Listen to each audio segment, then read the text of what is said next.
Алты бақан селкинчек, алам кезіп термелет. Гүлчородай жігіттер күнгө чейін серпілет. Айчүрөктөй селкілер, айға чейін серпілет. Доуштуулар таймашат, доуш менен иргелет. Санжырада селкинчек санжыргасын эл билет. Иш күндөрү 16-15 тарта биз менен болуңуздар. 16:22 минутта кутмандуу кечиңиздер менен ардактуу Санжыра радиосунун жалпы угармандары жана НТС телеканалынын көрөрмандары кайрадан дүйшөмбү күнү сиздер менен бүгүн жылнамада 3-апрелде кайрадан амандашып атабыз. Жалпы угарман көрөрмандарды чогулууга чакырамын. 57-77-98 сандарда адаттагыдай эле кызмат кылат. 0312 бул шаарыбыздын коду. Анда сыркары бүгүн келген эки талантка бул күнүн эсебинен добуш бере албай калган болсоңуз, анда Санжыра радиосунун Instagram баракчасына катталып жазылып, андан соң келген таланттардын сүрөтүнүн астына өзүңүздүн добушуңузду жазып койсоңуздар болот. Добуштарды кабыл алуу кийинки турга чейин убадат. Андыктан бүгүнкү таланттарга добуш берем десеңиз, дароо Инстаграмды ачып добуштарды узата берсеңиздер болот. Аты жөнүм Алмагүл Турдалиева. Кудай буйрса бирге болобуз. Бүгүн Селкинчек долбоорунун элдик таланттарын тандоо турунун 38-чи айлампасы башталганы турат. 38-чи айлампанын кадырлуу коноктору өзгөчө ысымдуу, өзгөчө таланттар келип болуп турат. Келечекте кыргыз маданиятыбызга бир мыкты салым кошобуз деп учурда билим алып жаткан таланттуу жигит Ренат Бердалиев жана таланттуу Айназ Асанбекова студиябызда конокто. Кол чабуулар болсун. Кош келипсиздер, ардактуу Айназ, ардактуу Ренат. Өзгөчө ысымыңыздар бар экен. Мен сиздерди ушул эфирде көрүп турганыма өтө кубанычтамын. Ренат буга чейин дагы Селкинчек долбоорунун элдик таланттарында катышып өзүнүн активдүүлүгүн көрсөтүп келген. Быйыл дагы күчүн сынап, балким жеңүүчү болуп калышы толук мүмкүн. Андыктан жакшылап таланттарга колдоо бериңиздер. Ал эми биздин Айназ сулуу алгачкы рет Селкинчек долбоорунда конокто отурат. Куттуктайбыз алгачкы келиңиз менен, себеби алдыгы сиз отурган жерде кандай гана таланттар, кыргыздын мыкты маданиятына эмгек сиңирген эл артисттери, мыкты таланттар келип отуруп, ушул жерден жалпы элге талантын тартуулап, ушул жерден баягы элге жакшы пикирин айтып келген. Андыктан сизге жугуштуу болсун дейли. Кош келипсиздер. Ренат, Айназ, микрофон сиздерде. Өзүңүздөрдү тааныштырып, кайда окуйсуздар, кай жердин кулуну, кай жердин кызы болосуздар, азыр эмне менен алексиздер, анан Селкинчек долбооруна катышуунун башкы максаты эмне, бул туурасында айтып өтсөңүздөр, келсеңиздер. Баштай бериңиз. Менин атым сиз айтып кеткендей эле Асанбекова Айназ. Учурда Улуттук консерваторияда 4-курстун студентимин. Устатым Намазбек Уралиев. Күү жаатында окуйм. Бирок ушул ырдыдагы 2 жаатты алып кеткенге аракет кылып жүрөм. Ошо азыр жалпы азыр дагы мына ыйык Рамазан айында биз дагы ушундай Кудайым насип кылып келип отурабыз дегендей, жалпы кармап аткан орозоңуздар кабыл болсун демекчимин. Бизди көрүп жаткан, угуп жаткан күйөрмандарга салам, ысык салам жолдойм. Ой, азаматсыз, рахмат айтабыз. Келиңиз, Ренат. Менин аты жөнүм Ренат Бердалиев. Мен өзүм Мыскөл областынын кулуну болом. Тоң районуна караштуу Көксай деген айылда жарык дүйнөгө келгенбиз. Азыркы учурда 91-чи мектеп гимназиясында мугалим болуп иштейбиз да, Арабаев университетинде окуйбуз, магистрда. Ой, азаматсыз. Окуулар баары жакшы. Жакшы. Селкинчек долбооруна катышуунун башкы максаты? Башкы максаты өзүбүздү көрсөтүү, өзүбүздү элге көрсөтүү. Ошол. Азаматсыз. Келиңиздер анда, Айназ, Ренат, кимиңиздер биринчи күйлөнтөсүздөр? Келиңиздер, Айназдан баштайлы, кыздын кырчачы болот. Ооба, макул. Баштайм. Мен анда биринчи ирет эле сөзү Шайлөөк Дүйшеевке, обону Камчөк Букалаевка таандык Адашкан жамгыр деген иреттен баштап берейин. Эй, бара келдигенбиз.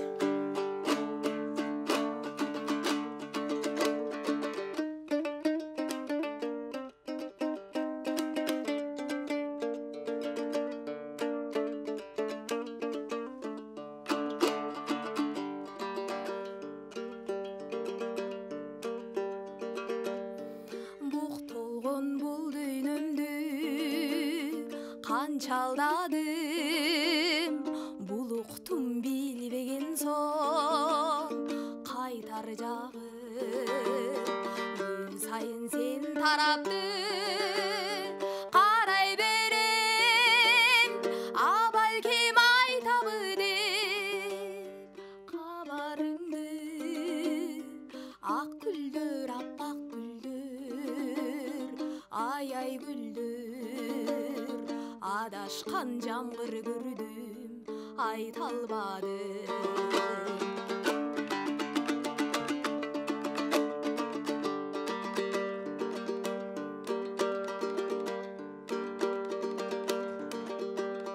сагынып санадагы баягырды сай бойлоп тоскум келди шамалыңды күн сайын сен тарапты карай берем бүтүнүн чөлүңдө өттү канча арманым көк гүлдүр көк гүлдүр көркөм гүлдүр көргөз аргылдың го караныңды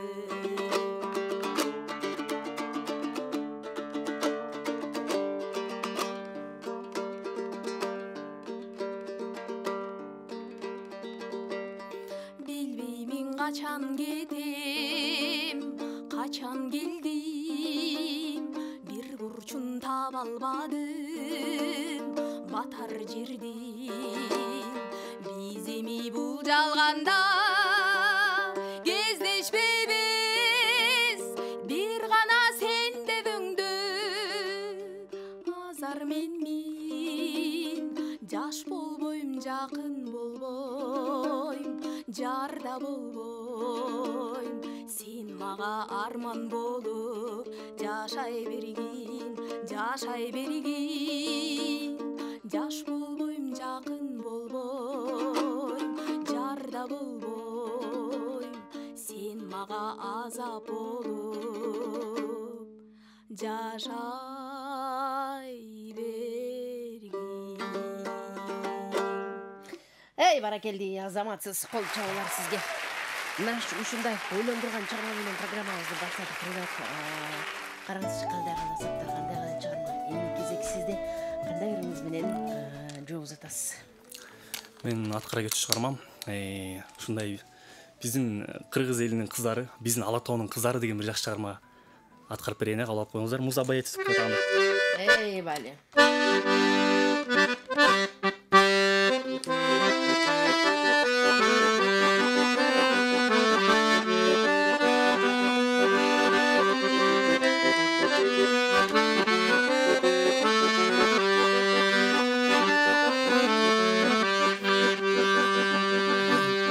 Жашыл гүлдөй жайкалып, айылды тону бүрлөнкөн, ак жибектей буралып, балапандай тең өскөн. Басканын сонун маралдай, биздин ала тону.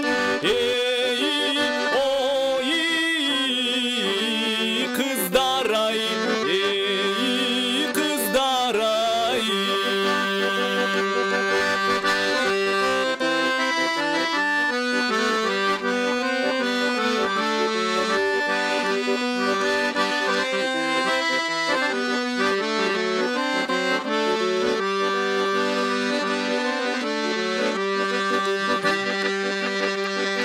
Бешинде ай толуп, жарыгы тону жапкандай, таң сүрүлүп жаркырап, алтын нурун чачкандай. Алтын бир нурлуу бет айдай, биздин ала тонун. Ой, кыздар-ай, кыздар-ай.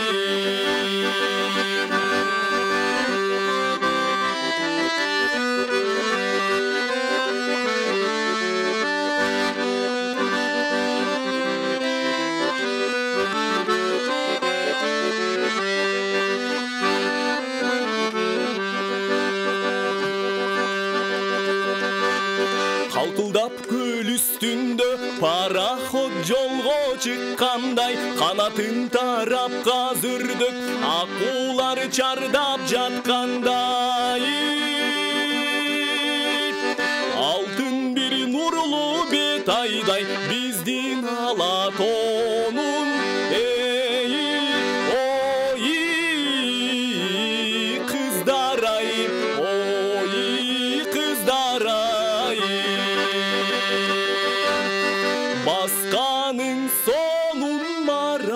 кыздарай биздин Алатоонун эй ой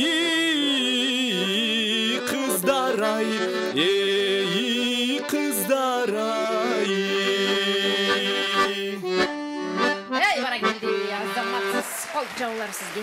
Мына ушундай Ренат Бердалиевдин кыргызында кыздарай деп аталган жалпы айымдарга арналган белек программабызга биздин Айназ сулуубузга жооп катарыбызда узатып берди. Эми көрөрмандардын пикирин угалы 77-78-98 мейманым бар. Саламатсызбы? Ардактуу Арман, сиз түз эфирдесиз. Саламатсызбы? Оу. Жакшыбы? Жакшы, өзүңүз кандайсыз? Өктөр жакшыбы? Баары жакшы. Жакшы. Бүгүн жакшы кылымдар келди. Мен могу шайлоо өтө жакшы көрөм. Адашкан жамгыз деген ырдаган кысма берем. Айназ сулууга добушуңузду бересе, бар болуңуз. Чоң рахмат, каттап койдум добушуңузду. Келтириңиз, ыраазычылык билдирем. Кийинки мейманыбыз бар, себеби бар бир эле пада 3төн угарман жана бир угарман бир эле жолу бир гана тарапка добуш бериши керек. Мына ошол эрежелерди эсиңизден чыгарбаңыз. Мейманым бар. Саламатсызбы? Саламатсыз эке. Жакшыбыз, өзүңүз кандайсыз? Кош келдиңиз. Мен атым Асан болот, Таластан байланышып атат. Алла тогуп көрөт элек добушту. Айназ деген сулууга, Таласта бизди НТСтен көрүп атасыз. Көрүп атам. Азаматсыз. Бар болуңуз. Чоң рахмат. Талас жергесиндеги жалпы көрөрмандарга ийгилик болсун. Добушуңузду каттап койдум. Кийинки мейман бар. Саламатсызбы? Саламатсыз, Албагүл Алтыным, кандайсың? Жакшыбыз, өзүңүз кандайсыз? Денсаулык жакшыбы? Бар жакшы, Кенже жекем, кандайсыз? Кош келдиңиз. Оросоор кабыл болсун, Алтыным. Рахмат. Балама, кызыма денсаулык, үй бүлөлүк бакыт, ар дайым бар бол, кызым. Алтыным. Добушумду мен кызым берип коеюн, Кенже жейсин артынан. Бактылуу боло кой, Алтыным. Рахмат. Бар болуңуз. Добушуңузду каттап алдым, ыраазычылык билдирем. Азырынча дагы ушундай добуштар келиңиз анда. Биздин Алатоонун кыздары ушундай бир керемет деп, алардын арасында сиз дагы бар экениңизди баса белгилеп ырдап берди. Жигиттин гүлү. Рахмат. Анда сиз Мен эмнегедир ушундай эле лирика, драматургия жака аябай жакынмын да. Анан эми уруксат берсеңиз 1000 ырдап коеюн, анан шаңдырларды өтө эле. Азыр мен Надырбек Алымбековдун сөзүнө жазылган ал инсандын көзү түрү, ал залкардын көрүп жүрөм дегендей ошол кишинин бир күйүт деген ырын аткаргым келип турат. Ошону аткарып берип коеюн. Ону Кадыркулов дегендики, бирок атын унутуп атам, кечиресиз.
айында ак сабан.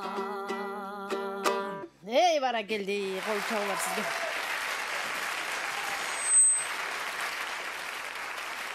Дал ушундай чыгарма ардактормандар программабыз уланат. Бул мүнөттөрдө байланышка чыккан мейманыбыз бар. 57-77-98 сандарын тирген кабыл алалы. Саламатсызбы? Алло, саламатсызбы, кандайсыздар? Жакшыбыз, өзүңүз кандайсыз? Кош Жакшы, келдиңиз. баарыңыздарга терең ыраазычылык билдиребиз. Мен добушум Ринат деген жигитке. Атыңыз ким? Атым Аман. Бар болуңуз, аман, рахмат. Добушуңузду каттап койдум. Аты жөнүңүз ким, кайдан байланышып атасыз? Толук маалымат сөзсүз берип туруңуздар, себеби биз үчүн өтө маанилүү ким кайдан байланышка чыгып жатканы. Саламатсызбы? Саламатсыз. Казбек мырза, кош келдиңиз. Рахмат. Мен добушум Айназга. Кандай дейсиз? Айназ. Айназга добуш бересиз. Чоң рахмат, бар болуңуз. Рахмат. Айназга сиздин добушуңузду каттап алдым. Келтириңиз. Кийинки мейманым бар. Саламатсызбы? Алло, Келиңиз. Алмагүл, кандай жакшысың? Жакшыбыз, өзүңүз жакшысызбы? Кош келдиңиз. Бүгүн жаш балдар келди, жакшы аткарып атышат. Мен немесini добушумду уулума бердим. Атыңыз ким эле, эжеке? Атым Фарида, Жалалабаттан. Жалалабаттан Фарида эжекебиз. Добушун Ринат таланттуу жигитибизге рахмат айтам. Добушуңузду каттап койдум. Байланышкан үчүн ыраазычылык билдирем сизге. Азырынча дагы ушундай добуштар ардактормандар 38-чи айлампа тандоо турду. Эсиңизге салайын, андыктан бүгүн келген таланттарга дагы жакшылап пикир айтып добушуңузду узатам десеңиз, анда катарыңызга кошулуңуз. 0312 57 77 98 сандар кызматта. Келиңиз, анда Ринат, ырдоо кезеги кайрадан сизде. Кандай чыгарма менен жоойтасыз? Келиңиздер, анда ушундай чыгармалардын ортосунда мен өзүмдүн бир автордук чыгармамды жалпы ушул аталарга, апаларга арнап өзүмдүн ата энеме деген чыгармам бар. Ушу жалпы бизди угуп жаткан ата энелерге арнап ошол чыгармамды ушактан кыстырып ырдап тартуулап кетейин, Ой, азамат. Келиңиз.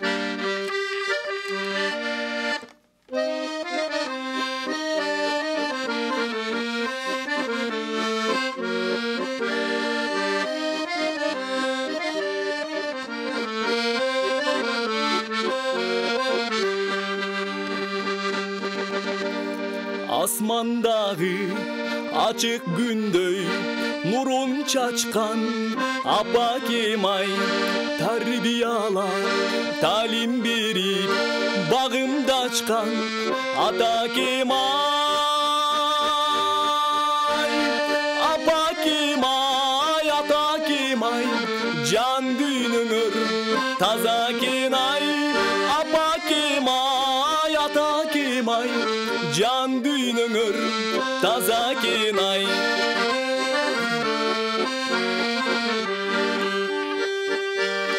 Учурдуңар уяңардан адам бол деп алыс жака, уулуңарда билим ала заманынан калышпаска. Ай апакем, ай атакем, узак өмүр жашаса кен. Ай апакем, ай атакем, узак өмүр жашаса кен.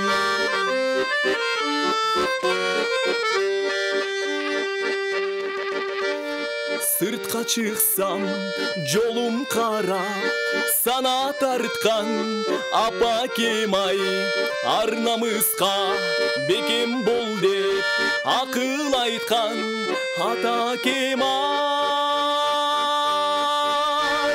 апакем ай, атакем ай, жан дүйнөңөр таза кен ай, апакем ай, атакем ай, пейлиңер да таза кен ай, узак өмүр жашаса кен. Эй, баракелди, азаматсыз Ата энелер аман болсун, бар болсун. Айтканыңыз келсин, ырда айтылган тилектердин баардыгы кабыл болсун. Жалпы ата энелерге, баардык ата энелерге ден соолук каалап, өмүрлөрү узак болушун тилейбиз. Албетте дал ушундай таланттардагы энелер жарык дүйнөгө алып келген эмеспи? Андыктан бар болуңуздар. Жалпы апалар, аталар бизде болсо, мейман бар байланышта. Саламатсызбы? Кош келдиңиз. Алло. Кутман кечиңиз менен келиңиз. Алло, өмүрүңүз кандай Жакшыбыз, өзүңүз кандайсыз? Жакшы. Бар жакшы, кош келдиңиз. Мен Какен апам, мен Фестен көрөтөм. Эң сонун Какен апа кандай жүрөсүз? Ити соң Ринат келтесең өтөнүм мен. Мен ол Ренатка берип коеюн. Менен макта ырдады го. Ооба. Чоң рахмат, бар болуңуз. Ыраазычылык билдиребиз, добушуңузду Ринатка каттап койдум. Какен апа, келип туруңуз. Баардык жакшылыктарды каалайм сизге дагы. Саламатсызбы? Алло, саламатсыздарбы? Жакшыбыз, өзүңүз кандайсыз? Жакшы, менин атым Аелита, мен Ринатка добуш берет элем. Каяктан чалып атасыз? Бишкек шаарынан. Бишкек шаарынан. Рахмат сизге, келип туруңуз, добушуңузду каттап койдум. 57-77 98 кийинки мейман бар. Саламатсызбы? Алло. Алло, Алмагүл кандай? Жакшыбыз, эжеке кандайсыз? Кутландуу кечиңер менен. Рахмат, бирге болсун. Бүгүн дагы жакшы, жаш таланттар келиптир. Экөөсүнө тең ийгилик каалайм. Экөө тең жакшы ырдашат экен. Чоң рахмат. Мен Бишкектен чалып атам, Айтпе эжеңмин. НТСтен көрүп атам. Силерде Кудай буйруса ушу кыргыз маданиятына. Эй! Ой. Эмне кылып калдың? Рахмат, айтканыңыз келсин, добушуңуз. Мен кичинекейин басып жибербедиби? Балама салып койчу, Алмагүл. Макул. Кичинекейиңизди өп коюңуз. Рахмат айтабыз сизге. Ден соолукта болуңуз. Ыраазычылык билдиребиз, добушуңузду Ринат Бердалиевке узатып койдум. Азырынча ушундай добуштар программабыз уланат. Иш күндөрү ардактуу армандар 16-15тен тарта Санжыра радиосунда Селкичек элдик таланттардын арасындагы өнөр сересинде Тарчурда талантын тартуулап жүргөн таланттарды сиздерге тааныштырабыз. Тандоо турубуздун 38 айлампасы. Андыктан келген таланттарга жакшылап колдоо көрсөтүңүздөр. Айназ Асанбекова кезек кайрадан сизде кандай ырмен улантасыз? Мен анда Абдыкадыровдун Эсимде деген ырын ырдап берейин. Распай Абдыкадыров келди.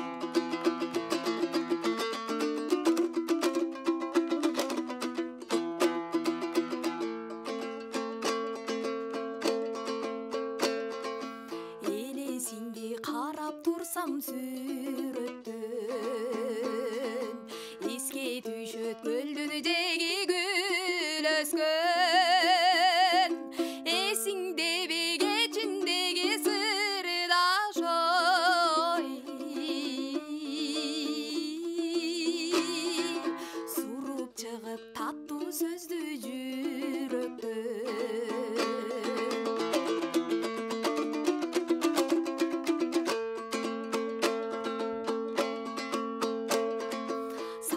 Жылдыз бизди гана карашып сени менден мени сенден талашып ойноп күлүп көпкө жүрдүк жарканып кеткичекти аппак болуп таң атып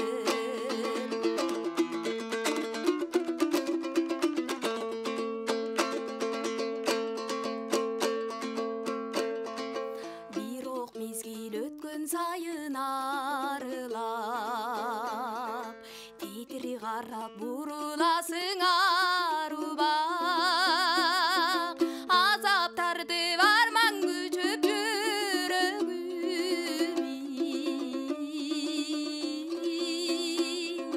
жүрөгүмдү үмүт менен дарылап жүрөгүмдү үмүт менен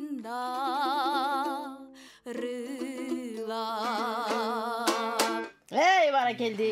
Эсимдеби кечиндеги сырдашуу деген мына ушундай бир чыгарма Распай Абдыкадыров атабыздын керемет ардактуу армандар 16 саат 47 мүнөттө биз болсо сапар улайбыз. 57-77 98 Айназ Асанбекова жана Ринат Бердалиевге добуш бере албай аткандар болсо, анда Санжыра радиосунун Instagram баракчасына кош келиңиздер. Мейманым бар, саламатсызбы? Саламатсызбы, кандайсың Алмагүл? Жакшыбыз, өзүңүз кандайсыз? Кош келдиңиз. Келдик. Бүгүн жакшынакай таланттуу ырчыларыңды алып келип берсең, ушулардын чыгармачылык ийгиликтери жакшы боло берсин, ийгиликтүү боло берсин. Сага ошогон өзүң ошон Алмагүл, сен эфирге келгенде ылайыктысың да жаркылдап. А Жумагүл болсо радиого ылайыктуу. Рахмат. Талантыңар, силердин талантыңар ташкындап турсун. Ушундай балдарды алып келип тургула. Анан ушу балдарга ийгилик каалайм. Ооруки балам жакшы ырдайт экен. балага добушун берип коеюн. Бар болуңуз. Бишкектен. Рахмат айтабыз, келип туруңуз, ыраазычылык билдиребиз добушуңузду. Ренат Бердалиевке каттап койдум, келип туруңуз. Кийинки мейман мешик кагып кирип келди. Кабыл алайын. 57-77-98 сандары дагы деле кызмат кылып атат. 0312 бул шаарыбыздын коду. Мейман бар. Саламатсызбы? Алло. Оу. Биз сизди угуп атабыз. Бишкектен табылды мен. Табылбай экен, кайда жүрөсүз? Көрүнбөй кеттиңиз. Жүрөс кайда аман эсен. Ден соолугуңуз жакшыбы? Жакшы, рахмат. Угуп атам сизди. Мен добушумду айнаска берип коеюн. Айнаска добуш бересиз, Рахмат. Бар болуңуз, добушуңузду каттап алдым. Рахмат, келип туруңуз. Азырынча да ушундай добуштар дагы бир угарманыбыздын пикирин угуп коелу. Мейманыбыз бар. Саламатсызбы? Саламатсызбы? Кош келдиңиз. Кош келдик. Биз добушубуз дейтин атка берелдик эле. Сиздин атыңыз ким эле? Биздики Турат. Турат. Чоң рахмат, Турат, келип туруңуз. Рахмат, добушуңузду каттап койдум.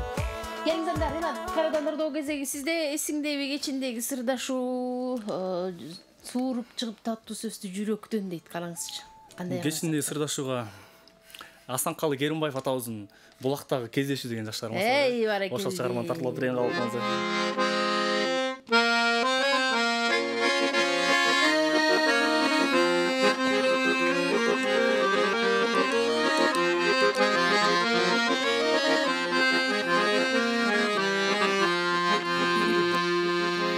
Асман туну, ай туну, көл да туну.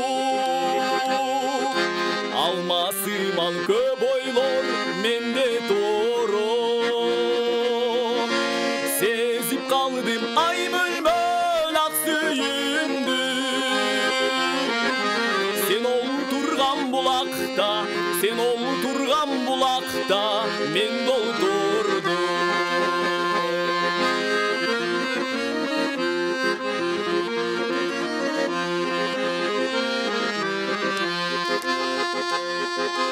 Sen dağı sezdin beken, duydun beken. Mahabat güsün çerttim mendan eçen. Barısı ölböz bolup sağarnala. Karanın karegimde, karanın karegimde kaldı beken.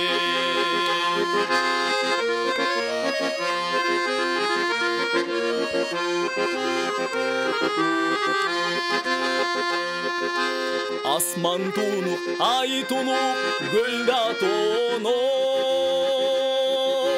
Almasımal köp oylor mende toru. Sezip kaldım ay mölmöl ak suyumdu. Sen oturgan bulakta, sen oturgan bulakta men dolturdum. Sezip kaldım ay mölmöl ak suyumdu. Sen oturgan bulakta, sen oturgan bulakta men dolturdum. Hey, barakелди. Кол чабуулар сизге, азаматсыз. Ренат Бердалиевдин аткаруусунда булактагы кездешүү деп аталган Асанкалы атабыздын кереметтери ардактуу армандар. Биз болсо программабызды улантабыз. Бул мүнөттөрдө байланышка чыккан мейман бар, айнасы күйлөбөй турабыз. Угармандардын пикирин уга албай калабыз. Саламатсызбы? Саламатсыздарбы, таңдай алмадым. Жакшыбыз, өзүңүз кандайсыз? Кош келдиңиз. Кош көрүштүк. Өзүңөр тунук эфир, акчадай узун өмүр каалайм. Чоң рахмат. Эки жаштарга да ден соолук, таланттары ташкындай берсин, өнөрлөрү өсө берсин. Мен голосум, добушумду жигитке берейин. Чоң рахмат. Бар болуңуз. Рахмат сизге. Кеминден чалып атам. Кеминден, Рахмат сизге. Бар болуңуз. Каттап койдум добушуңузду Ренат Бердалиевке. 57-77-98 кийинки угарманыбыз бар. Саламатсызбы? Үнаңызды азайтып алыңыз, бизге тоскоол жаратат, жаңырып жатат.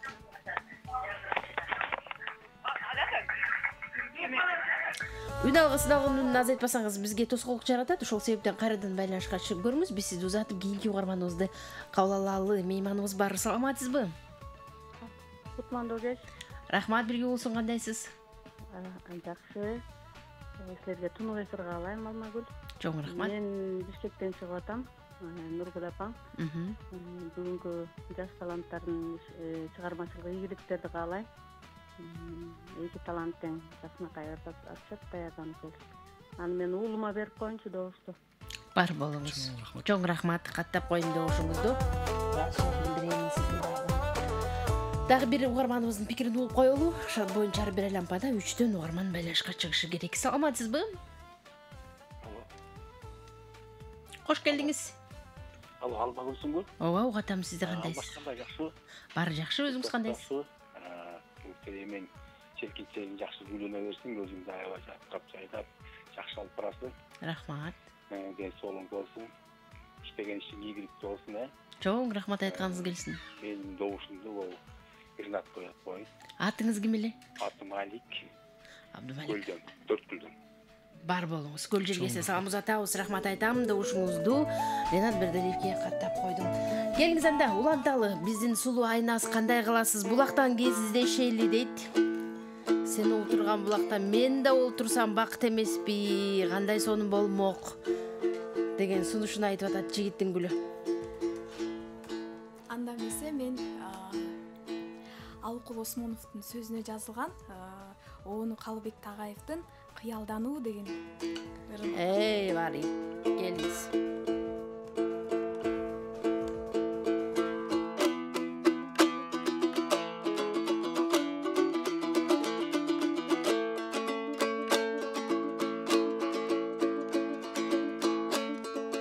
Бирге жүрдүк, бирге жайлап, бир айлап,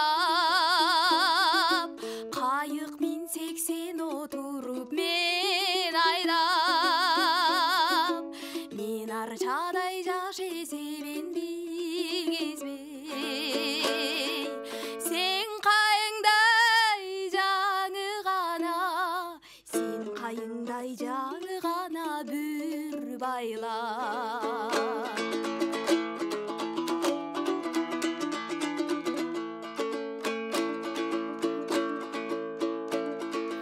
Уялбадым, тарткынчылык кылбадым, атыңда атап шек билгезбей ырдадым, тик карабай чырайыма жүзүмө, сен уялып жерди карап, сен уялып жерди карап кызардым.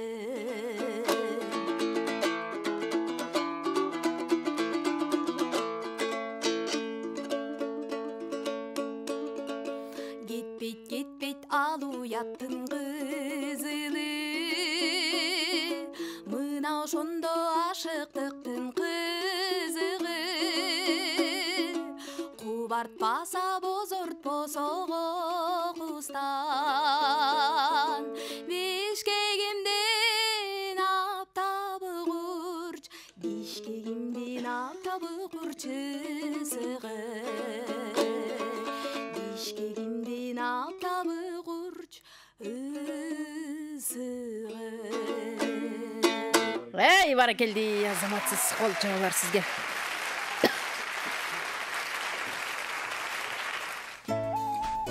Мына ушундай сонун чыгарма ардактуу армандар эл арасында жүргөн мындай таланттарды тааный жүрүүңүз, жакшылыгыңыз болсо чакырыңыз дегендей, келечекте кыргыз маданиятыбызга чоң зор салым кошом деп учурда билим алып жатышат. Мен ойлойм, эки таланттын келечекте кыргыздын мыкты таланттарынан болуп чыгышына.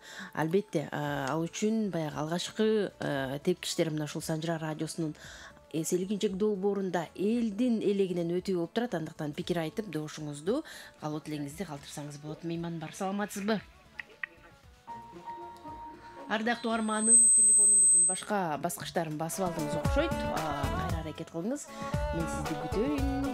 Мейман бар, саламатсызбы? Алло, саламатсызбы? Кандай Армакүл? Жакшыбы, өзүңүз кандайсыз? Жакшы, жакшы чылатап көптүрсүңөр. Мен doğuş bereyim dedim ele. Жигитке doğuşumum. Meni bilesiniz de Gülmira Kiçigemden çıkarttım. Gülmira эжекебиз Кичигеминден.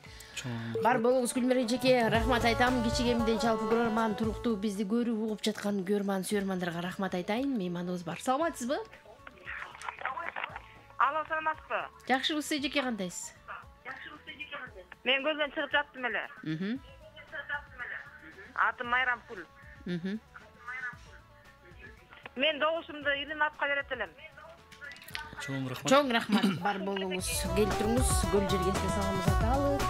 Санжира радиосун угуп же болбосо НТС телеканалынан көрсөңүз болот. Бизде саламатсызбы? Алло, Алмагүл. Оо, кандайсыз? Мен doğuşum Айназга. Атыңыз ким эле? Атым Мурат, Кочкор атадан. Кочкор атадан. Чоң рахмат. Кочкор ата жергесинде бизди көрүп жалпы угуп жаткан угармандарга ийгилик болсун добушумузду Айна Сасанбековага каттап койдум дагы ырдоо кезегин эми кайрадан Ренатка узатам. Келиңиз Ренат, кандай кылалы? Келиңиздер эми Айжанга жооп берип. Аясаң болу жыргалым деген бир жакшы чыгарма. Шаңды чыгарма аткарып кетели.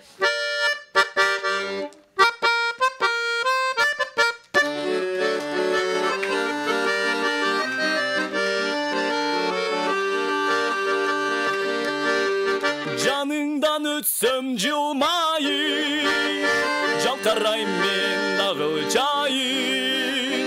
Ичтеги сырдың айта албай, жүрөсүң айтчы кимдайын. Ичтеги сырды айта албай, жүрөсүң айтчы кимдайын.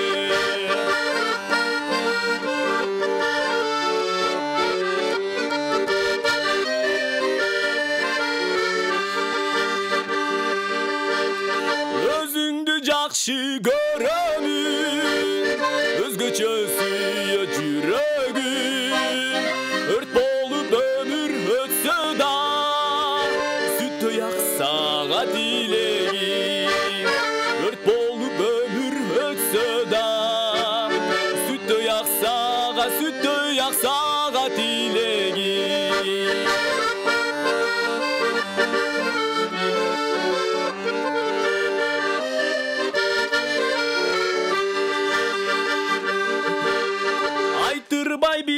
Айтырбай билип сырларын, ардактап жашты кырларын. Алакты кылбай көп эле, аясаң боло жыргалым. Алакты кылбай көп эле, аясаң боло жыргалым.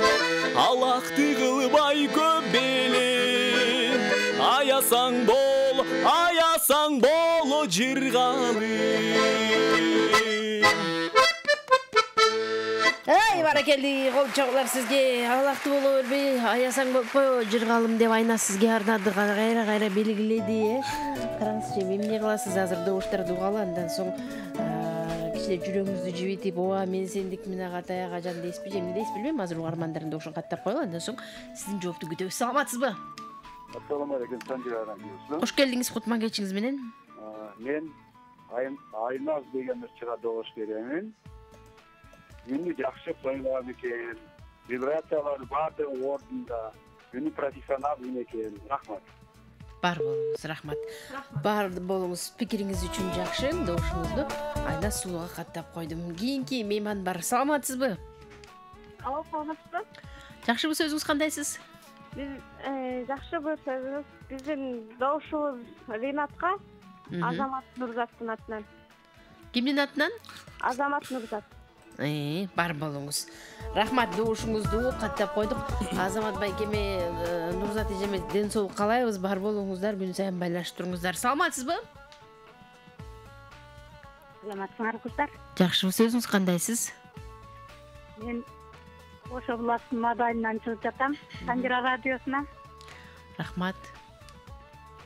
Мен добушумду кызга берейин.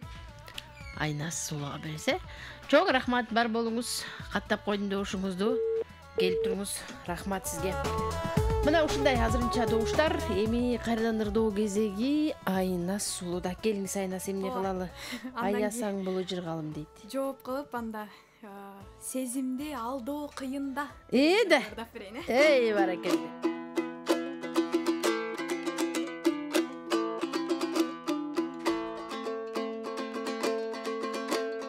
Жаманы толгон жай белең, жи жайда тиген ай белең.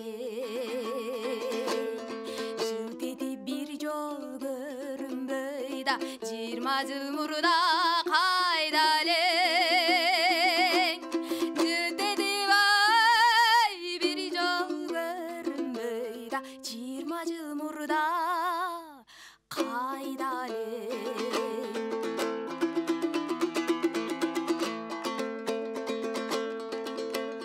Өмүрдү сүрдүк өмүрдөй,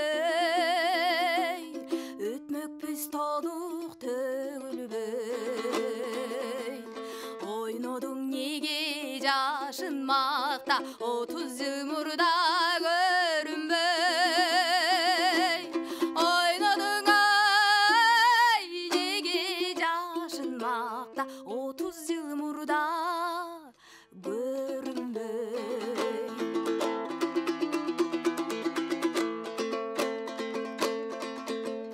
Чачымды кыро чалганда, чак түштөн оп калганда, өзүкүңү сыгырт салып да, өзүң да калдың арманда. Өзүкүң ай сыгырт салып да, өзүң да калдың арманда.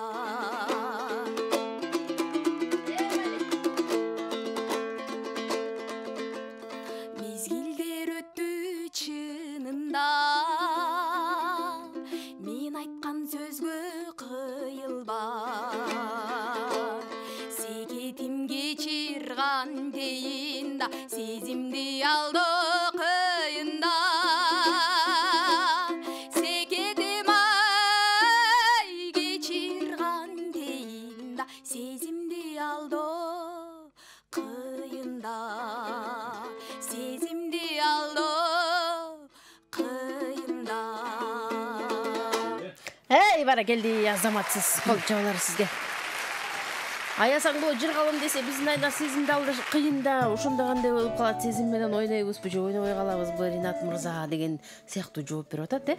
Азыр угармандардын добушунан кийин, пикирлерден кийин анан биз улантат окшойбуз. Айнас өзү да мындай табышмактуу, өзгөчө, башкача айымкен, Анан ырларынын жооптору дагы өзгөчө, табышмактуу. Мейман бар, саламатсызбы? Кош келдиңиз. Үнүңүздү өктөм чыгаралы. Атыңыз ким? Алло. Оу. Угатам сизди. Ардактуу арман, шыбырабайбыз. Үнүңүздү өктөм чыгарыңыз дагы дароо. Сиздин үнүңүз жалпы кыргызстандыктар угатканын эсиңизге салып, калоо тилегиңизди айтып, анан добушуңузду узатсаңыз болот. Мейманым бар. Саламатсызбы? Саламатчылык кандай Алмаз? Жакшыбыз, өзүңүз кандайсыз? Кош келдиңиз. Аман эсенби? Баары сонун, өзүңүз кандайсыз? Ой, бүгүн да жакшы айлана. Бүгүн да жакшы ырчыларды алып келиптирсиң, алда айымга берип кой мен добушумду. Айдай апам, аңарык. Бар болуңуз Айдай апа, рахмат айтабыз. Аңарыктагы жалпы көрөрмандарга ыраазычылык билдирем. Добушуңузду Айнас Асанбековага каттап койдум. Кийинки мейман бар. Саламатсызбы? Саламатчылык Алмазбек, кандай жакшыбыз. Жакшыбыз өзүңүз. Чек раз башталган экен, мен көптөн бери укпай калып, что-то эме пропуска кеткен го көбүнө. Кайда жүрөсүз көрүнбөй? Ыр майрамыңар кут болсун. Бул кызыма берип койчу, аябай жакшы ырдап атат. Жакшы, үнү жакшы экен аябай. Ким Айнас дедиңби? Айнас Асанбекова. Рахмат. Ийгилик болсун, чыгармачылыгың аябай ташкындай берсин. Айтканыңыз добушуп, рахмат. Чоң рахмат, бар болуңуз. Каттап койдум добушуңузду, келиңиз. Жылуу сөз жылан дийинден чыгарат дейт го кыргызда, анан жакшы сөзүңүздү арнаганга да эмне жетсин, баардык эле адамдардын колунан мындай келе бербейт, бирок жакшынын өзү дагы сөзү дагы жакшы деп кыргызда бекер айтпаса керек, андыктан жакшы сөзүңүздү. Келиңиз, аянбаңыз. Саламатсызбы? Жакшы, Алмагүлүм кандайсың? Жакшымын, өзүңүз кандайсыз? Сыймыгыңыздын алдыга кетем, мен каралдым.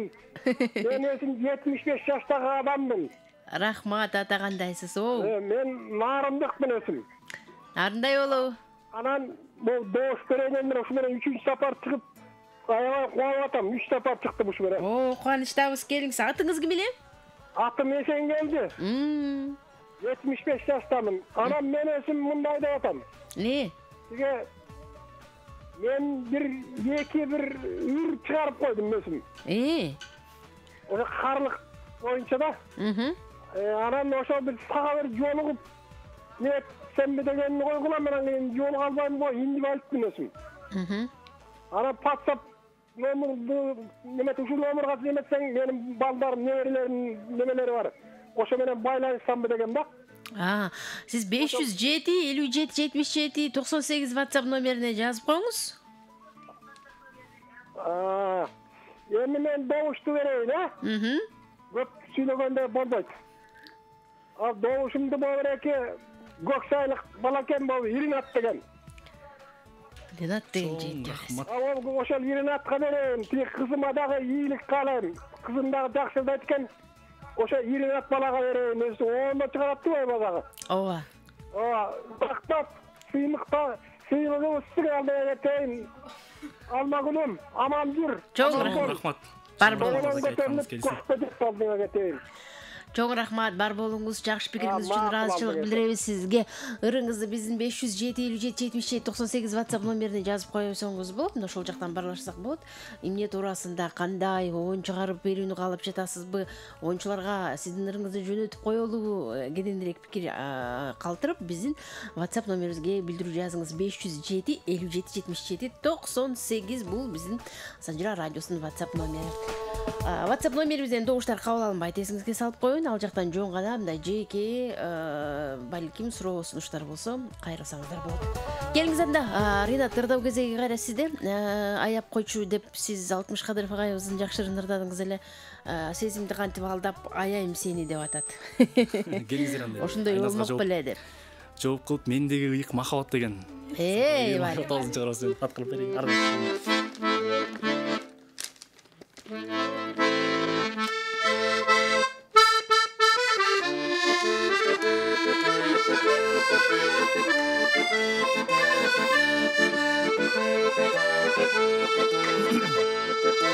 Suyum dura жердин кени тургандай, мойнумдагы ыйык аяр тумардай, көкүрөккө сыймык толуп караймын, көп кыйналып жакшы бир үй кургандай, эй көп кыйналып жакшы бир үй кургандай.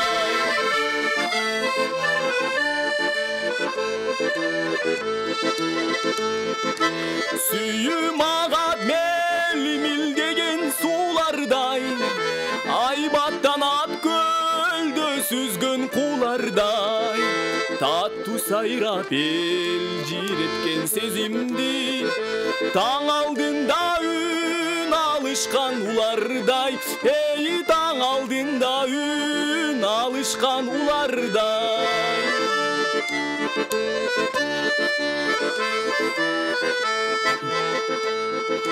Suyum dura jay gününдөй толукшуп, булбул сайрайт бутак сайын конушуп, көзүмдөн курч көкүрөктөн ал кетер, унутпасмын кандай күнү жолуктук, эй унутпасмын кандай күнү жолуктук.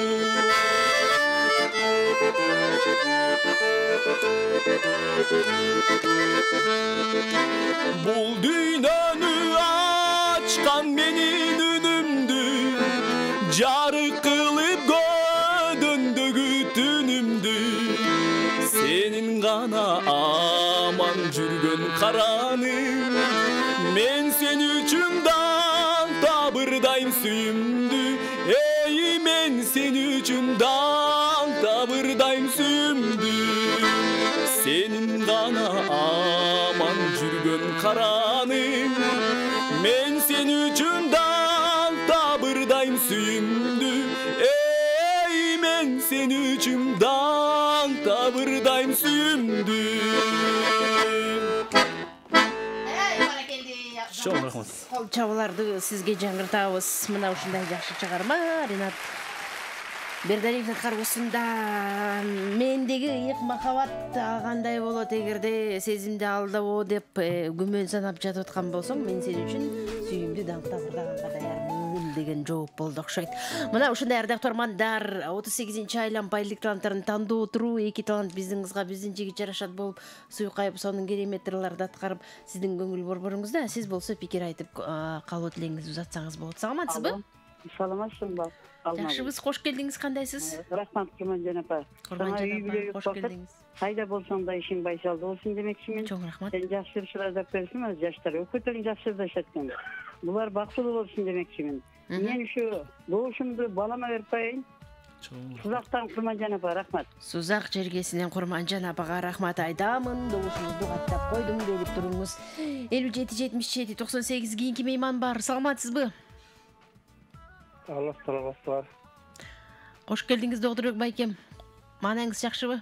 Жакшы, Кудайга шүгүр, өзүгөр. Баары сонун. Жакшы, өзүгөр кандайсыңар, жакшы турасыңарбы? Баары жакшы, келиңиз. Мен келген эки конокко ден соолук, чыгармачы ийгиликтерди каалайм. Көп жашасын, бактылуу болушун. Чоң рахмат. Ийгиликтерге жетишсин. Almagül sağda deniz soğuduk, tünlük hepir. Çok rahmat. Aman balağay. Men Bişkekten görüp atam. Doğuşumdu karındaşım verip koyun, jakştırыңыздар. Айна сулуга бересиз, бар болуңуз. Чоң рахмат доктор байке, биздин канча жылдан берки туруктуу угарман көрөрмандарыбыздын бирисиз. Кийинки угарманыбызды каттайлы. Саламатсызбы? Алло, саламатсыңар Алмагүл? Жакшы, сөзүңүз кандайсыз? Мен Бишкектен Бурул апаң. Бурул апа, кош келдиңиз. Эки талантка тең ийгилик каалайм, өкөтөң жакшырдайт экен. Мен добушум өтө уулума берип коеюн.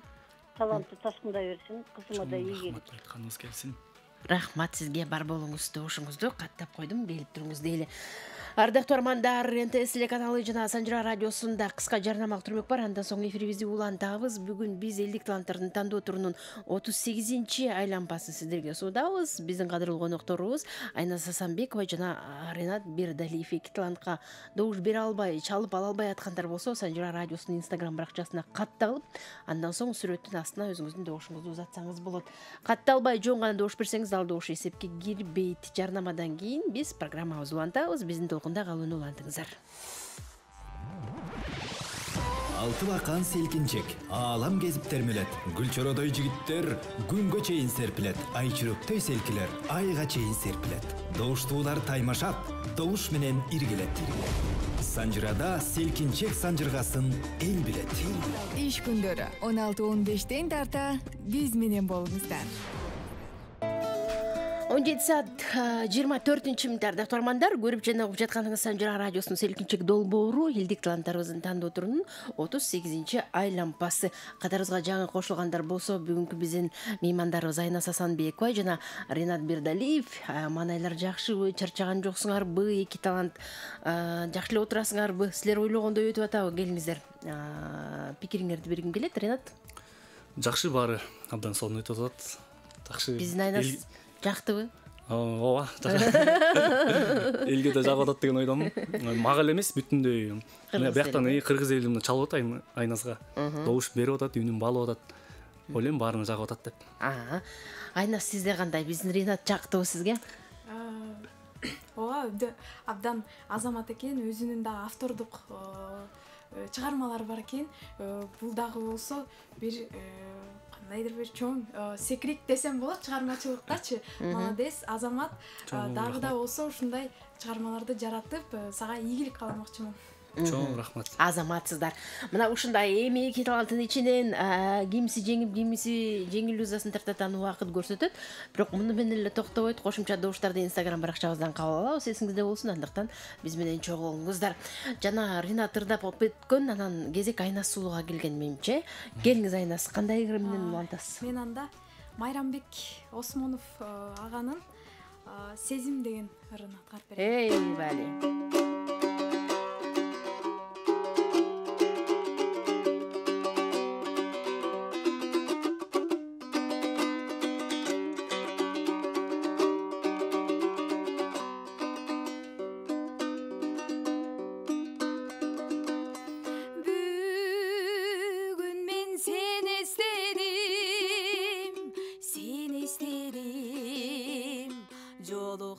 Айтып берем себептерин,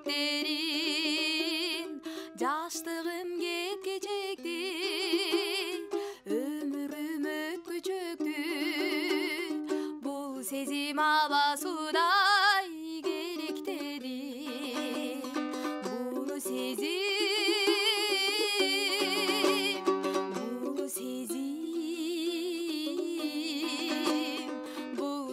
абасудай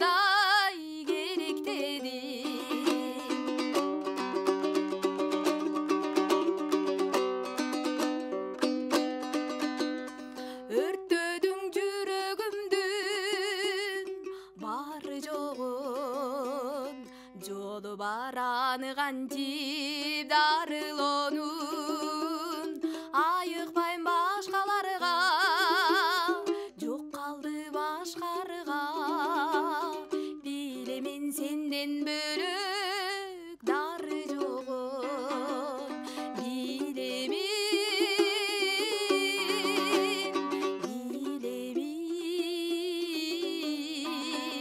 билемин сенден бөлөк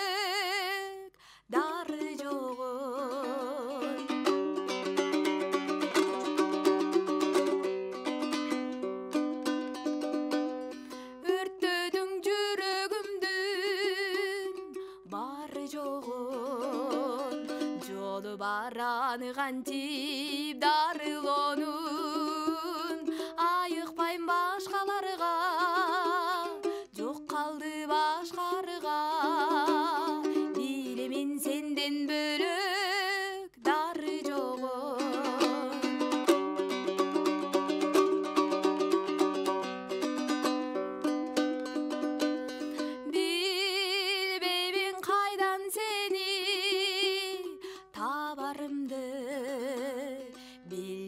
Койсоң болой кабарыңды, көзгө албай тигдесем де, ыр жазып бүтпөсөм де, сагындым жару керим жамалыңды, сагындым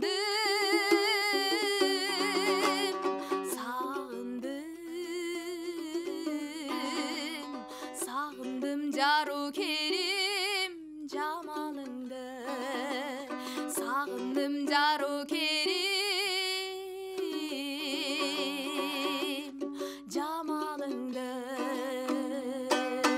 Эй, баракелде, азаматсыз кол жаулар сизге. Сезим деп аталган Майрамбек Осмонов агайыбыздын керемет ыры Айнас Асанбекованын аткаруусунда жаңырды. Эми биз болсо угармандардын добушун каттайлы программабыз жыйынтыктарына жарым саат убакыт калган эсиңизге салайын. Бул мүнөттөрдү текке кетирбей, келген таланттарга пикир айтып, кабыл тилеңизди айтып, добушуңузду берем десеңиз, анда линиябыз бош 57 77 98 сендер кызматта. Саламатсызбы? Алло. Алло. Кутман, кечиңиз менен кош келдиңиз. Могу жигитке добушумду берип коеюн. Атыңыз ким эле? Гүлсайра. Рахмат Гүлсайра эжеке.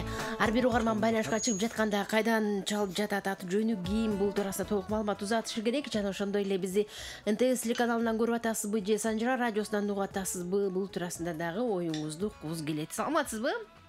Саламатсыңарбы Алмагүл? Жакшыбыз, өзүңүз кандайсыз? Эрмек байкем Оштон, Оштон мен Эрмек байкем. Келиңиз. Жакшы ыртылар келиптир, эми иштерине, окууларына ийгилик. Карындашыма берип коеюн. Айнас Сулуга добуш бересиз.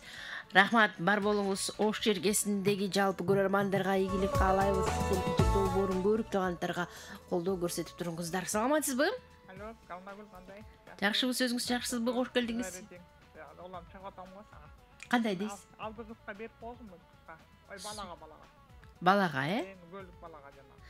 Рахмат, бар болуңуз, добушуңузду каттап койдум. Үнүңүздү өктөм чыгарыңыз, өн алгынын үнүн азайтып алыңыз, себеби тоскоолдук жаратат. Эрежелерди унутпайбыз, Келиңиз анда, ырдоо кезеги кайрадан жигиттин гүлүндө бул сезим мага аба суудай керек деп ырдаган айымга кандай жооп? Абдан жакшы чыгарма болду. Мен бул чыгармага өзүмдүн дагы автордук чыгарма менен жооп бергим келип турат.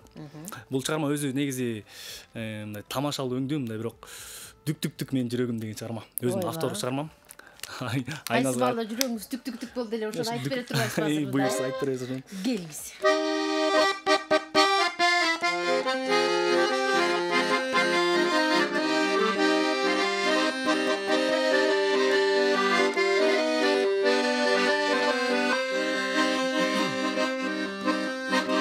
Көздөрүң сенин карагат, жүрөктү кеттиң жаралап, жазылган сүйүү ырлары өзүңө гана арналап. Дүк менин жүрөгүм, өзүңдү катуу сүйөмүн, өмүрдү бирге сүргөнгө өзүң бол менин түгөйүм.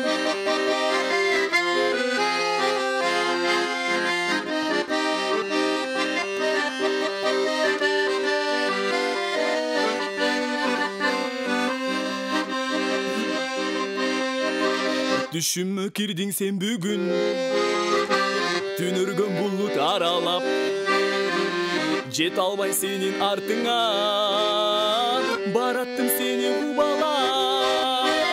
Дүк менин жүрөгүм, өзүңдү катуу сүйөмүн, өмүрдү бирге сүргөнгө өзүң бол менин түгөйүм. Ай дүк менин жүрөгүм, өзүңдү катуу сүйөмүн, өмүрдү бирге сүргөнгө өзүң бол менин түгөйүм. Ай дүк менин жүрөгүм, өзүңдү катуу сүйөмүн.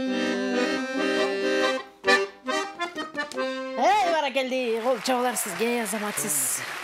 Жүрөгүм мен дүк өзүңдү катуу сүйөмүн. Ай, караңыз жайланайын. Кандай гана ыр арнап жиберди го жигиттин гүлү сизге. Айнас Сулуу, көрдүңүзбү? Жөн эле дүкүлдөбөйт экен, аябай. Батылдамдыкта дүк деп дүкүлдөйт экен, ошондуктан азыр. Күндасын 2 жолу дүкүлө. Ошондуктан азыр дароо жакшы жооп айтпасаңыз, ал дүк деген жүрөк токтоп калышы мүмкүн. 57-77-98 ардактаармандар, Ренат Бердалиев, Айназ Асанбекова, элдик таланттар тандоо тургузун 38-чи айлампасы уланып жатат. Линия бош.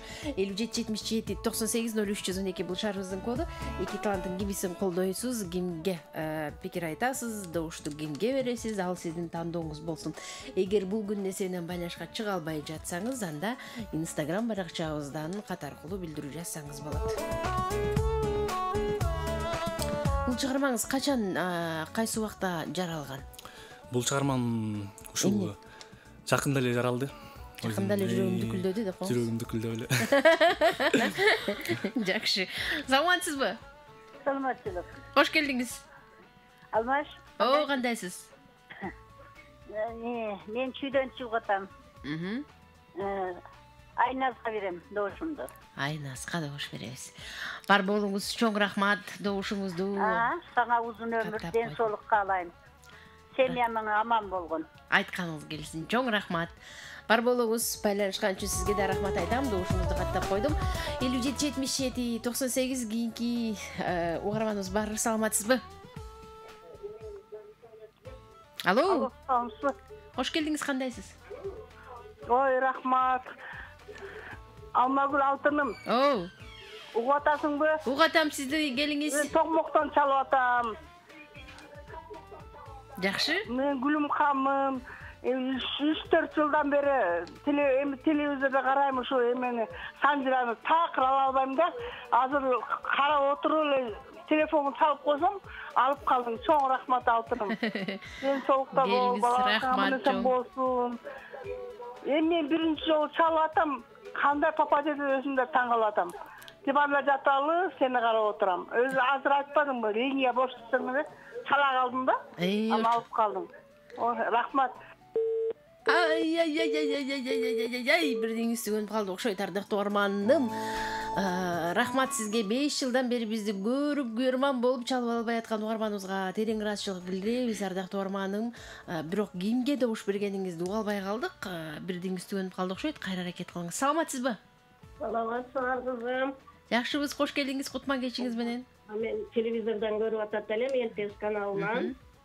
Мен добушумду алдагы отурган түк жүрөгүмө жигитке бергим келип атат. Жүрөгүн аяп кеттиңизби дүкүлдөгөн? Бишкектен. Күлсүнай, Бишкектен. Күлсүнай жеке бар болуңуз. Чоң рахмат. Ыраазычылык билдирем, добушуңузду каттап койдум. Келип туруңуз. Дагы бир мейманыбызды каттап коелу. Саламатсызбы? Саламатсыңар. Жакшыбыз, өзүңүз кандайсыз? Кудайга шүкүр, жанага мына Санжыраны көрүп отурум, мен Бишкектен. Жаңа кызга дауыс берем. Рахмат. Кимге добуш берем? Ана кыз отур го жаңа домбура. Отур го. Айнас деген сулуу кызга, Айнас деген сулуу кызга. Жакшы. Мен звонить етип ала алмакчымын. Казір Кудай өзү сәтти түсүп алынып калды. Келип туруңуз. Мен атым Ботай, фамилиям Досалиев, Бишкектен, микрорайон Көкжар. Көкжарга салам айтабыз, бар болуңуз. Рахмат сизге. Добушуңузду каттап койдум. Айнас Асанбекова деген таланттуу биздин сулуубузга. Кезегем кайрадан Айнас сизде. Келиңиз, кандай чыгарма менен улайсыз? Өзгөчө ыр экен. Дүкүлдөгөн да? Ооба. Анан өзгөчө ырга кандай жооп? Өзгөчө ырга сөзсүз түрдө эми лирика, сүйүү ырларынан ырдаш керек, сөзсүз түрдө жооп болуш керек. Анда мен эски бир ырлардан Кызыл гүл деген ырды аткарып берейин. Вали.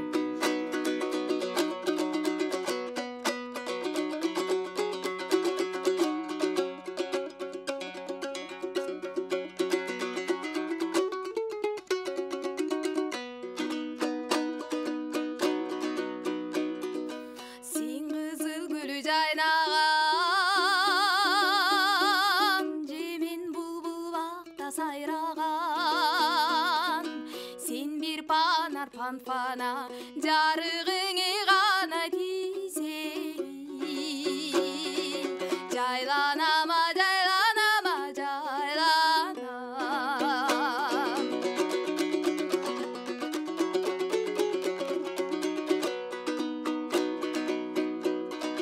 кылчайы булбулу конуга кызыгам кызыл гүлүңө сала жүр булбулдун эмукам үнүнө үнүнө да үнүнө да үнүнө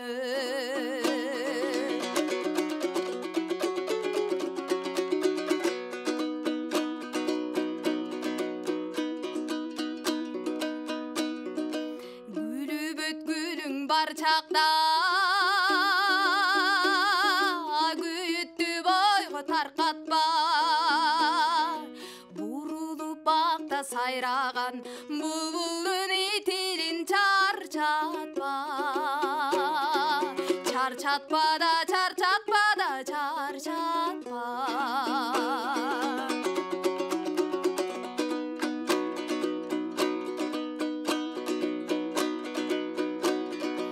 ачылган гүлгө жетемби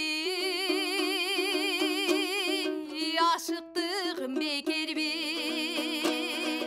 ачылган гүлгө жете албай армандаңы өтүп кетемби армандаңы өтүп кетемби Баракелди, азаматсыз. сен кызыл гүл жайнаган дейт жүрөк туткандан кийин сизди гүлгө салыштыра баштадык биз менен ушундай сонун чыгарма Айназ Асанбекова аткаруусунда жаңырды 17 saat 40 мүнөттө ардактуу арманым программабызды улантабыз көрүп жана угуп жатканыңыз Санжыра радиосунун Селкинчек долбоору элдик таланттарыбыздын тандоо турунун 38 айлампасы бизде болсо байланышка чыккан мейман бар кабыл алалы. Саламатсызбы? Саламатсыңар. Селкинчек сонун күйлөнүп атат. Мен Бишкектен Айсулуу, добушум Айымга. Айсулуу апа бар болуңуз. Чоң рахмат добушуңузду Айназ Сулууга каттап алдык. Келип туруңуз. Мейманыбыз бар. Саламатсызбы? Саламатсызбы. Калбагыл ишиңер ийгиликтүү. Рахмат. Аскар Али агам, Накөзө жалабата буласыңар. Мен сыналгыдан да көрүп атам, сыртка эшик чыкканда үналгыдан да угуп атамын. Чоң рахмат келиңиз. Эми жаштардын алда жакшы максаттары чыгып атат. Мен добушум жүкүдүк соккон жүрөк. Түн эсине, Жок, ошонун жанында отурган Айназ. Дүгүдүк болуп сокконго мажбурлап аткан Айымга берип турбайсызбы? Уккан Айназ. Рахмат бар болуңуз, ыраазычылык билдиребиз. Добушуңузду каттап койдук. Айназды көрбөсө каяктан жүрөгү дүкүдүк болмок эле. Ошол дүкүдүк болушуна себепкер болуп аткан Сулууга добуш берип коеюнчу дейт угарманыбыз. Рахмат сизге бар болуңуз, добушуңузду Айназ Сулууга каттап алдым. Саламатсызбы? Алло. Келиңиз. Саламатчылык.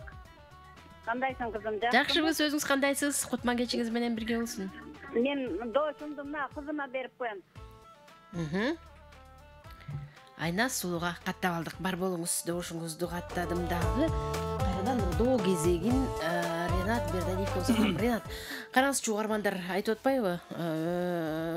Биздин Айназ болбосо кайдан жүрүп жүрөгү дүкүлдөнбөк эле деп. Буга кошуласызбы? Буга айта албайм, анткени мурдараак эле чыккан деп койсуң. Келиңиз анда кайсы чыгарма менен жооп бересиз? Шаңдыраак чыгарма болсун, жакшы эле көрөм өзүңдү деген бир жакшы. Бай.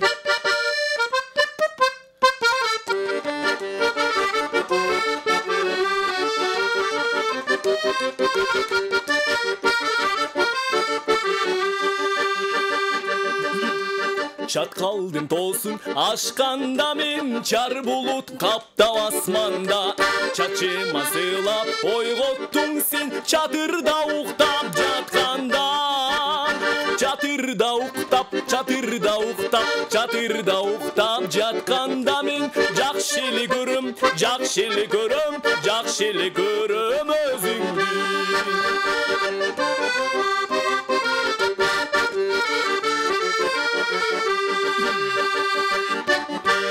Bozoydun tosun aşkanda men boz bulut kaptap asmanda Yüzümü sığlap oygottun sen boz üyde uktap jatkanda Boz üyde uktap jatkanda men jakşılı görüm özüngdü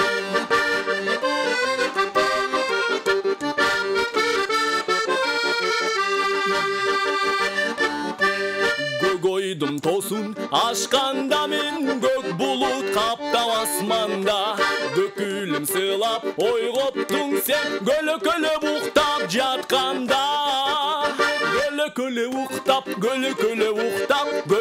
uktap jatkanda men jakşılı görüm özüngdü Çatırda uktap boz üyde uktap gölökölö uktap jatkanda men jakşılı görüm özüngdü Hey barakelli, kol çağlar sizge azamatsız jakşı эле көрөм өзүңдү деп аталган жакшы ардактуу армандар программабызды улантабыз. Эми биз болсо 57-77-98 сандарын тирген меймандарга кезек бересек. Саламатсызбы? Саламатчылык, кандай Алмагүл? Жакшыбыз, өзүңүз кандайсыз? Кутман кечиңиз менен? Жакшы, рахмат, өзүң да кутман кечиңер менен. Эки бала тең жакшы ырдап жатышат, таланттарына тазим. Мен балама берем кезекти. Атыңыз ким эле жеке? Атым Багдаш, Петровкадан чалып атам. Бар болуңуз, чоң рахмат. Келип туруңуз, добушуңузду жакшы эле көрөм өзүңдү деп ырдаган жигиттин гүлүнө узатып койдук. Ар бир айлампада 3төн угарман жана 1 угарман бир эле жолу бир гана тарапка добуш бериши керек. Линия бош 577798 добушкул сандар тирген мейманыбыз бар. Саламатсызбы? Саламат. Кош келдиңиз. Кош келдик. Мен Токмоктон чалып атам. Добушум кызыма. Жакшы болот. Атыңыз ким эле? Атым Бейшанкул. Бар болуңуз. Келтириңиз. Добушум кызыма.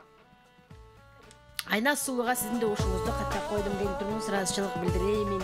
Кийинки угарманыбыздын пикирин угуп коелу. Саламатсызбы? Саламатчылык. Мен добушту жигитке беремин. Сиздин атыңыз? Атым Абдулда. Кайдан чалдыңыз? Бишкектен чалып атамын. Бар болуңуз. Чоң рахмат. Ыраазычылык билдиребиз, каттап коюп добушуңузду. Ренат биздин таланттуу жигитибизге. Боз үйдө уктап атасыңбы, үйдө уктап атасыңбы, балким консерваторияда сабакта отуруп уктайсыңбы, айтор эмне кылсаң дагы жакшы эле көрөм өзүңдү дейт. Келиңиз, анда сиз.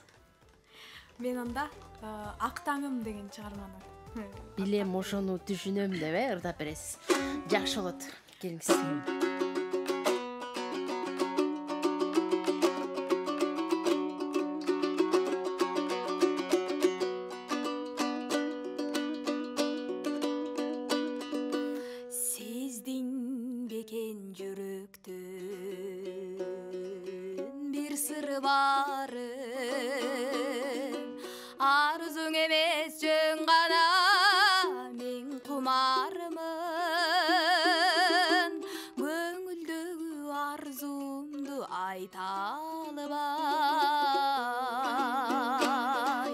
Карагаттай көзүңдөн жалжылдаган көзүңдөн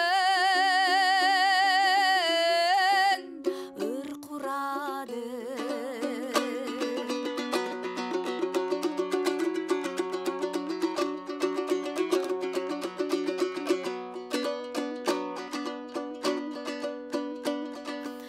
Күттүм эле сагынып келдиң беми, көңүлүмдөн кетпеди сүйүдеми, баягыдай бажырайып күлүп койчу, жазылсынчы бир жолу, ачылсынчы бир жолу.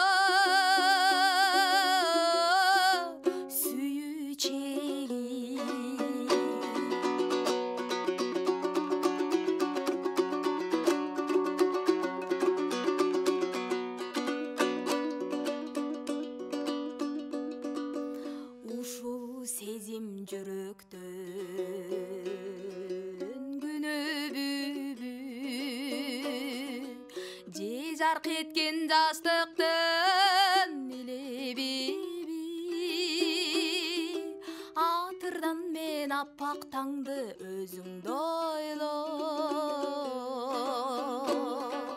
бир чимага ак таңым айланайын, ак таңым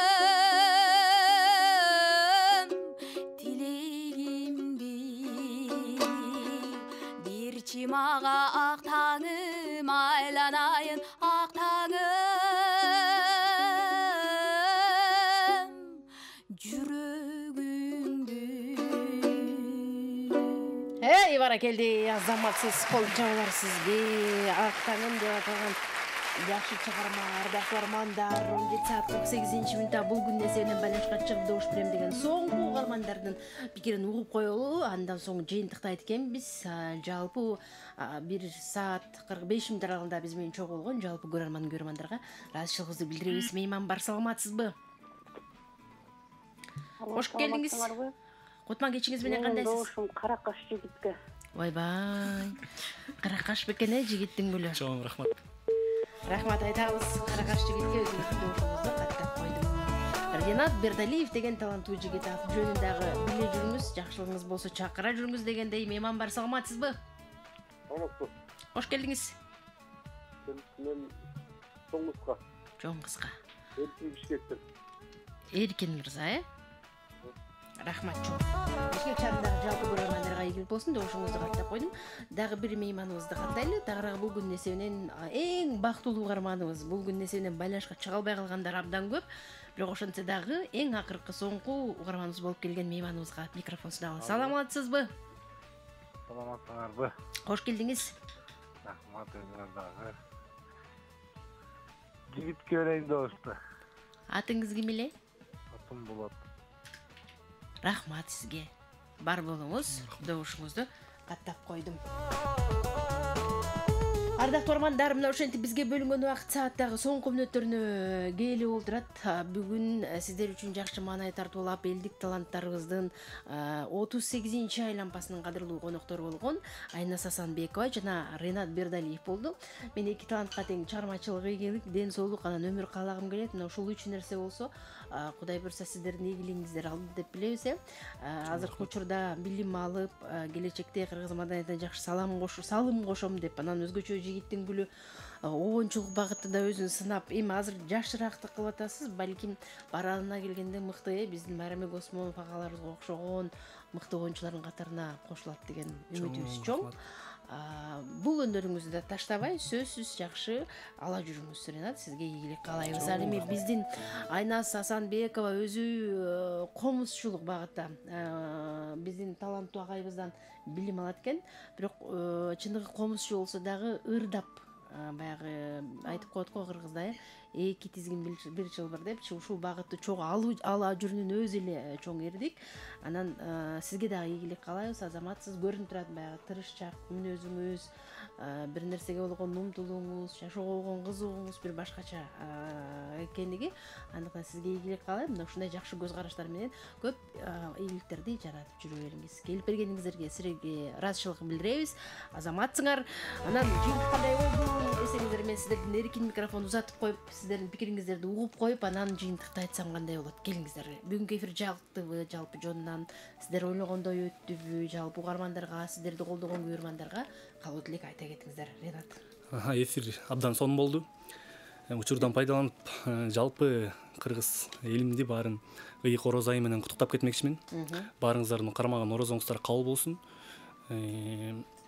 Ошол силерге жакты деген ойдонбуз, буюрса. Сиздерге буюрса дагы мындан кийин да жакшы чыгармаларды тартуулап, ушундай радиолордон, экрандардан чыкканга, сиздерге жакшы чыгармалар тартуулаганга аракет кылабыз.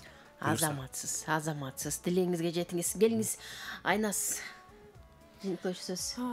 Бүгүнкү эфир албетте жакшы болду. Бияк тарапташтагы аябай мыкты экен, өзүнүн дагы баса белгилеп айтып кетели. Автордук ырларынан дагы ырдап жатты. Бул өтө керемет. Биз дагы сөзсүз түрдө биздин көрөрмандарыбызга дагы сөзсүз түрдө ыраазычылыгыбызды билдиришибиз керек. Жалпы Кыргызстаныбызда тынччылык, молчулук, ушундай ар бир үй бүлөгө ырыскы, бакубат консун деп ушундай Рамазан айында тилек кылмакчымын. Ой, азаматсыз. Рахмат айтабыз сизге дагы. Эфир жактыбы, мындан кийин да келип турасызбы, Айнас? Абдан жакты, ооба. Бүгүнкү эфирим алгачкы жолу келип отурам. Эми Кудайым буйрса дагы көптөн келип турам деп үмүт, тилек кылам. Ой, азаматсыз. Ал үчүн колдоолор керек. Эки талантка тең Instagram баракчабыздан сүрөттүн астына өзүңүздүн добуштарыңыздарды узатыңыз. Санжира радиосу деп издеңиз Instagramдан. Анан биздин баракчага катталуу болушуңуз шарт. Эгер катталбай жөн эле добуш берген болсоңуз, ал добуш эсепке кирбейт. Андыктан сөзсүз катталып, жазылып келген таланттарга калуу тилектерди узатыңыздар.